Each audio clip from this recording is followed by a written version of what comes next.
Bonjour, alors je vais vous faire un petit tutoriel pour comprendre comment fonctionne Meshy.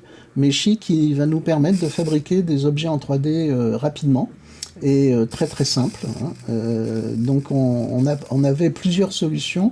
Meshy nous paraît pour l'instant un des logiciels d'intelligence artificielle en ligne relativement bon marché qui est assez efficace pour fabriquer rapidement des objets 3D originaux à intégrer dans le monde virtuel.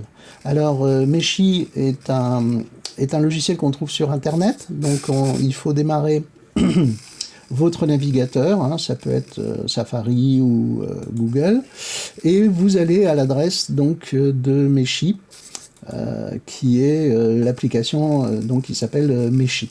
Là, vous arrivez a priori sur la page d'accueil donc de Meshy. Avec pas mal de démos de ce qu'il est possible de faire avec ce logiciel. Et nous allons utiliser... Alors, pour vous aider, j'ai un curseur agrandi qui vous permet de voir où je clique. Et vous avez ici en bas, je l'ai mis dans une... Je vais le mettre à droite, là, comme ça on le verra bien.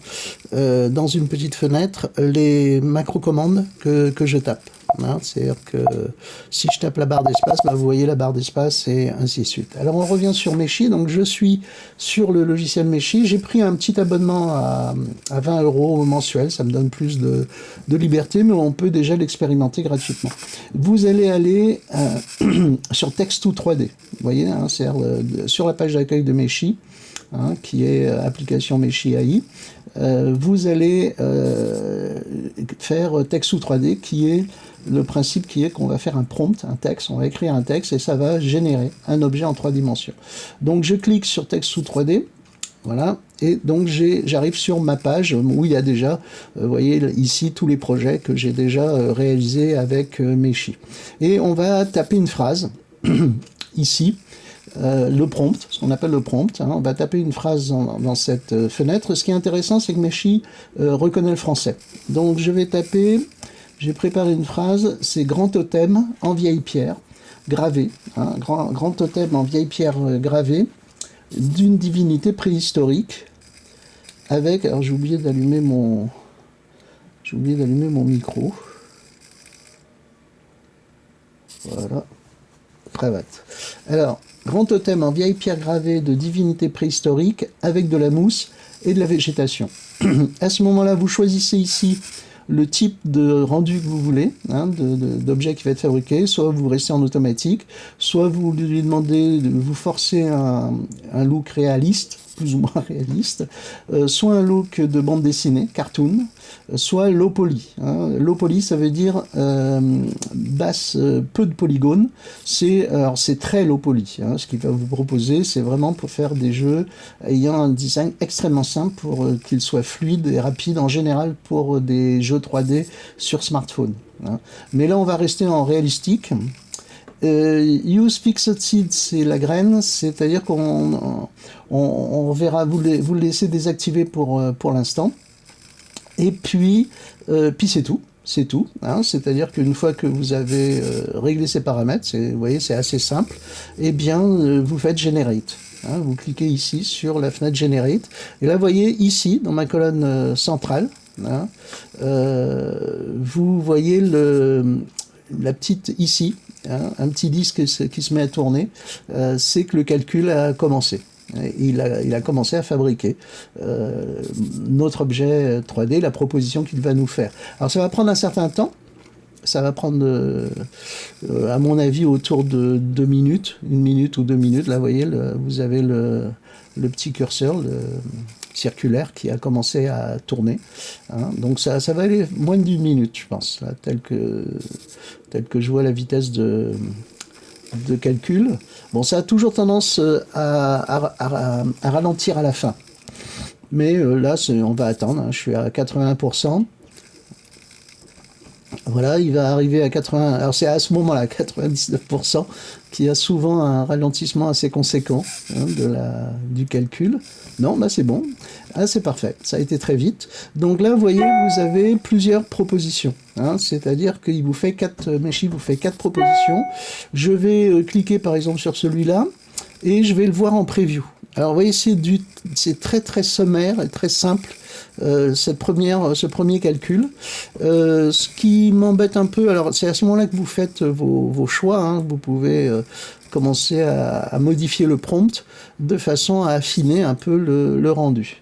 Alors, grand totem en vieille pierre gravée de divinité préhistorique, avec de la mousse et de la végétation, et on va rajouter une sculpture d'éléphant. D'éléphant? Non, une sculpture de dragon. Allez, on va mettre un dragon. Et une sculpture de dragon. Donc je relance le generate, ici, hein, après avoir tapé ce nouveau prompt, et il va relancer un calcul. Donc là, pareil, je vais attendre qu'il ait fini le calcul, parce que en fait, pour l'instant, je me dis c'est un peu trop sommaire. Ça s'annonce intéressant, hein. Je peux regarder, vous voyez, les différentes propositions, les 4 propositions qu'il m'a faites. Je pense que ce sont des objets qui peuvent être assez sympathiques dans un décor 3D.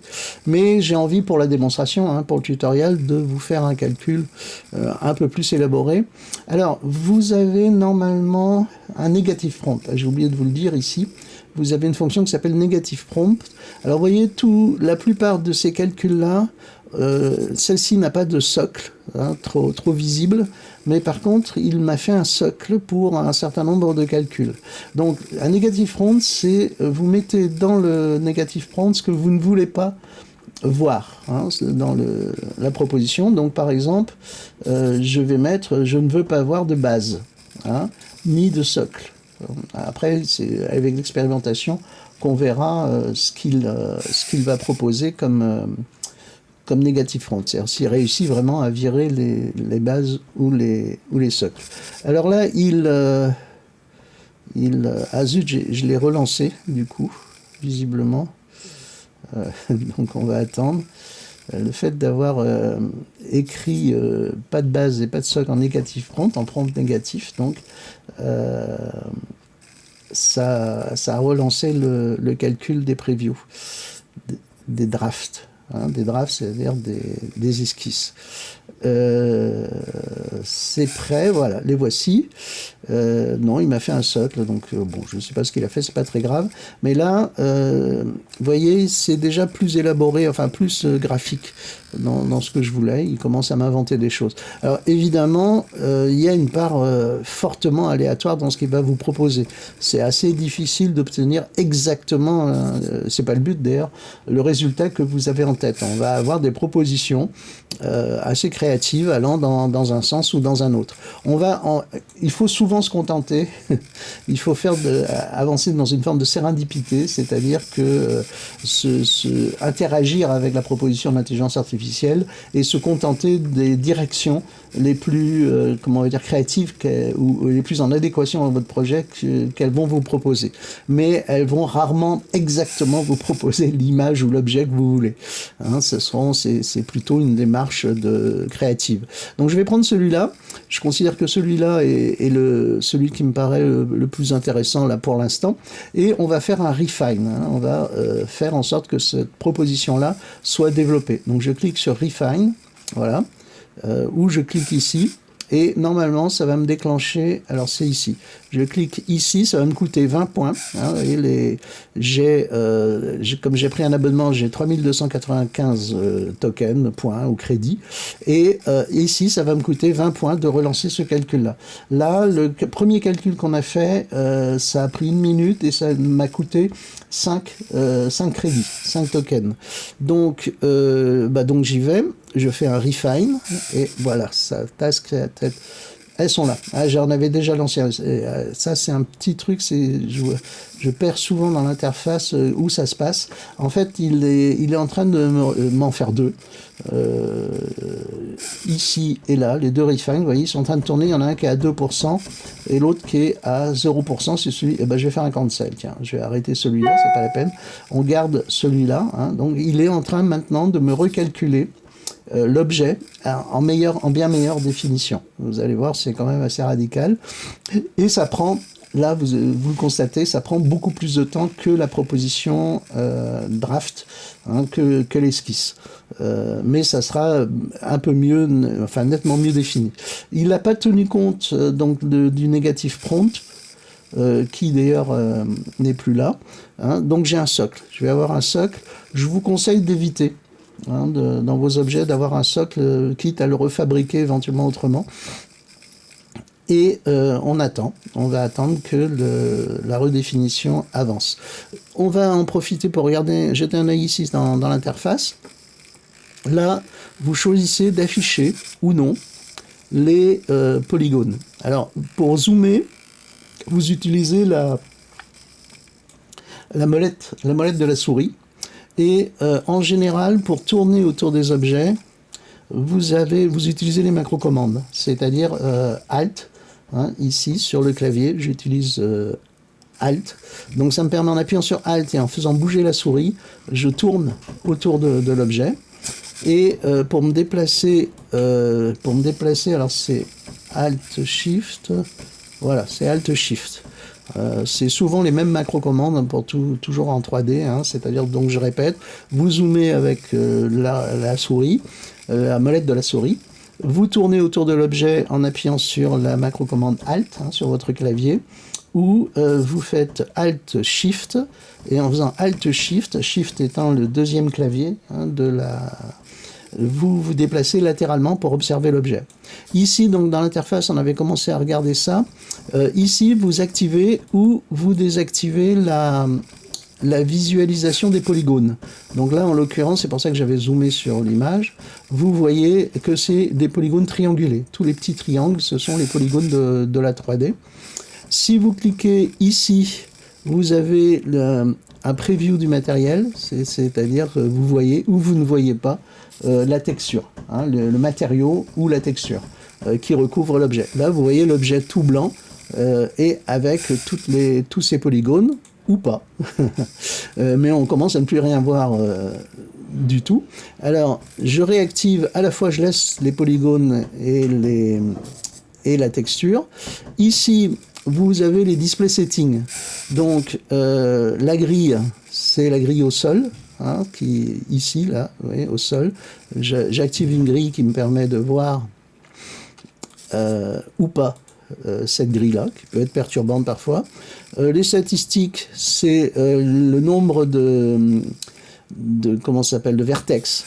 C'est là, cet objet a 5846 vertex, c'est-à-dire les vertex, c'est les points. C'est tous les petits points. Il y a 5846 points dans cet objet et 107 000 faces. 10 000, non c'est ça. Oui, 10 778 facettes. Les facettes, c'est les polygones, les petits polygones triangulaires que vous voyez là. Moins les objets ont de polygones et de vertex, et mieux ils s'affichent plus rapidement, je veux dire, plus rapidement ils s'affichent, mais vous perdez de la qualité graphique, de la définition. Donc c'est des objets, c'est du low poly en réalité, c'est-à-dire en 3D. Ce type d'objets que vous voyez là, qui ont relativement peu de polygones, donc qui s'affichent rapidement dans les jeux vidéo, en particulier pardon, pour les jeux vidéo 3D temps réel, donc sont aussi un peu mous dans les formes. Ils ne sont pas très très détaillés dans les formes 3D, et c'est la texture qui va leur donner un semblant ou une illusion de précision. Ici, donc on avait regardé les display settings. Ici, vous avez les texture settings. Alors, en fait, vous avez... Ah, bah il a fini de calculer. Il a fini de calculer, donc on va le regarder tout de suite, mais je termine juste là-dessus. Vous choisissez d'avoir un rendu, une visualisation avec une seule texture colorée. Alors ça, c'est une des qualités de Meshi, un petit peu professionnelle, pour un débutant. Et vous pouvez choisir une texture de type PBR, qui sont un peu plus sophistiqués, un rendu plus sophistiqué où vous pouvez régler la rugosité, la roughness, on va dire, le relief en fait de l'objet et sa réflexion métallique ou non. C'est-à-dire, est-ce que la texture a un spéculaire et fait un peu miroir ou pas dans la projection. Alors là maintenant, pendant que je vous expliquais tout ça, il a fini de calculer le refine, l'objet de précision, donc je clique dessus.